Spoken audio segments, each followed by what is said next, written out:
Muy buenas tardes. There'll be girls across the nation that'll eat this up. Babe, I know that it's your soul, but could you bottle it up? Get down to the heart of it. No, it's my heart. You're shit out of your luck. Don't make me tell you again. Love, love, love. Hey, Love, love, love, love. I do it for love.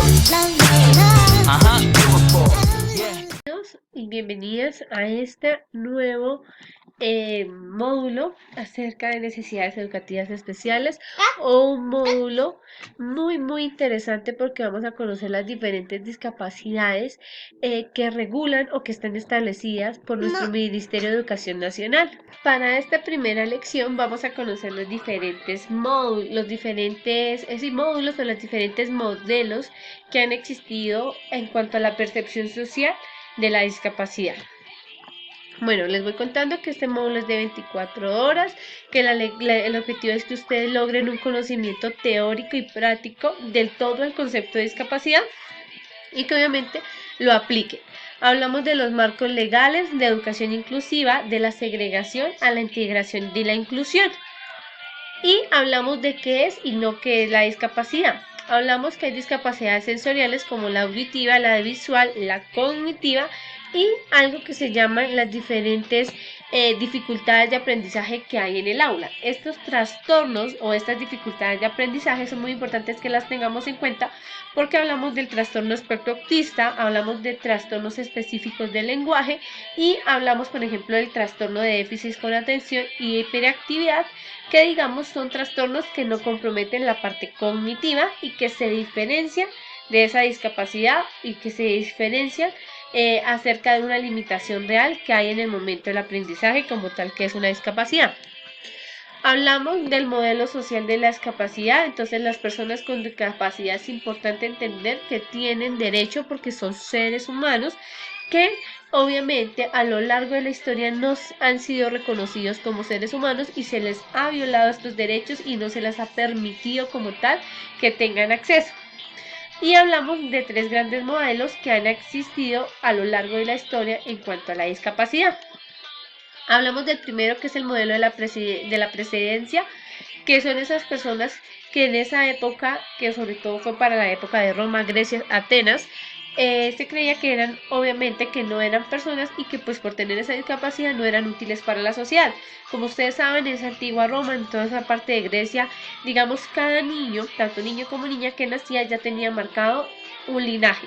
Eran educados o para ser soldados, eran educados para ser tejedoras, etcétera, etcétera, etcétera. Y por el contrario se considera como un castigo o una maldición. Si alguien tenía un niño con discapacidad o con alguna malformación, era porque seguramente esa familia, se creía que esa familia había hecho algo que había hecho enfurecer a Dios y que por eso era un castigo. Y por lo tanto eran esas personas eliminadas, es decir, esas personas eran sacrificadas o pues las mataban porque, digamos, era la única forma de limpiar o salir de esa maldición. Luego ya volvemos a un modelo médico rehabilitador donde se empieza a ver una aceptación, entre comillas, una aceptación social y donde empieza a ver el primer estándar de la normalidad. Hablamos de las personas con discapacidad que deberían alcanzar esa normalidad, entonces para quitarle la discapacidad había, entre comillas, curarlo. Y para eso existen los primeros centros médicos psiquiátricos donde llevan a estas personas y empiezan a ver, digamos, torturas y diferentes métodos como choques eléctricos, como todo lo que es era amarrarlos y experimentar con ellos para que supuestamente se sanaran. Y si las personas no se rehabilitaban, permanecían segregadas, o sea, no eran incluidas en toda la parte obviamente social o cultural. Y hablamos de un último, que es el modelo social, que ya cambia la forma de entender la discapacidad. Ya hablamos de un concepto y ya hablamos que la discapacidad es una deficiencia más una barrera. ¿Y qué quiere decir esto?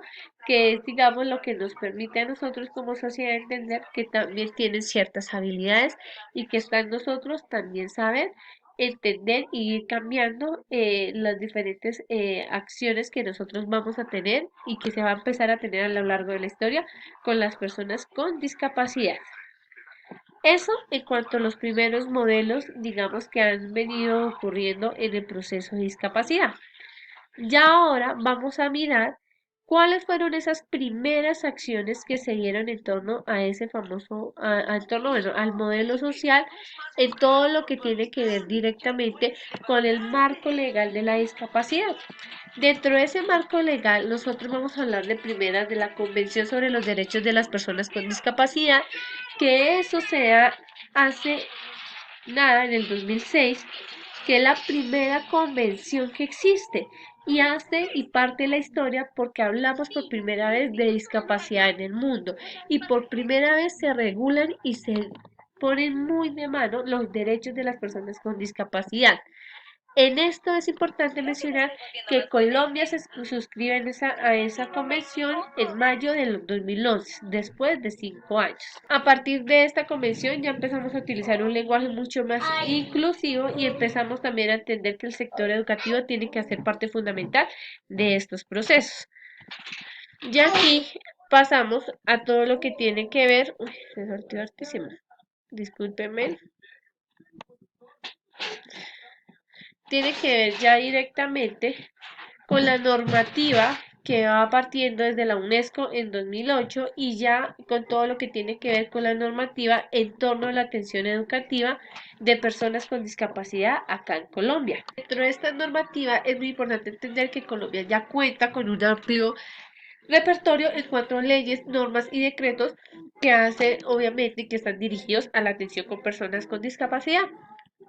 De ahí nosotros ya hablamos de una transición que ocurre desde 1991 a 2000 en la Constitución Política, en la Ley General de 1994, que es nuestra Ley General de Educación, en el Decreto 2082 y en la Ley 361. De ahí nosotros ya hablamos de los establecimientos educativos formales, no formales e informales.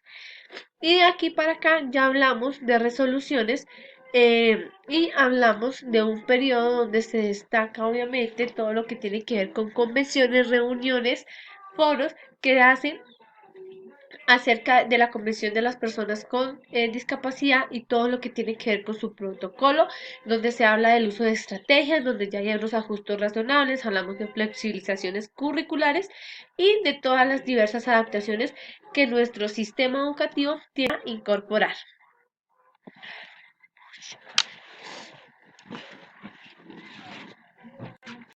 Listo. Dicho todo lo anterior, ya hablamos obviamente de un proceso que se está dando, que es al final qué es lo que dice nuestra Constitución y qué es lo que dice realmente el Estado colombiano acerca de qué es y no es la discapacidad. Entonces decimos que la discapacidad se define como un conjunto de características o particularidades que constituyen una limitación o una restricción significativa en el funcionamiento cotidiano y la participación de los individuos, como en la conducta activa, que precisan apoyos específicos y ajustes razonables de diversa naturaleza. Hablamos que las discapacidades, para que se categoricen como discapacidades, se evidencian en la vida cotidiana y en todos los escenarios que se desenvuelva la persona, no se refieren a la emergencia tardía de determinados procesos o funciones psicológicas y no emergen solamente por barreras del contexto. Ahora, hablamos de los trastornos o alteraciones con los que se suele confundir la discapacidad, que era lo que yo les estaba diciendo ahorita. Una cosa es la discapacidad como tal y otra cosa son esos trastornos de aprendizaje que podemos encontrar. Entonces encontramos por déficit de atención e hiperactividad, por alteraciones específicas en el aprendizaje escolar, por trastornos específicos en la adquisición del lenguaje y por la emergencia tardía del lenguaje. De aquí, estos vamos a hablarlos más adelante. Ahora, el trastorno espectro autista tiene que ver directamente con la afectación en el funcionamiento cotidiano y en la conducta activa que se presenta en las personas con este trastorno, a diferencia de los otros dos tipos de trastornos. ¿Listo? Hasta aquí la clase de... bueno, importante que en la plataforma ya está todo al día subido. Tareita, vamos a hacer un mapa conceptual de los modelos que se han visto a lo largo de la historia de la sociedad, un mapa conceptual de esos tres. A ustedes muchas gracias por su atención y feliz día.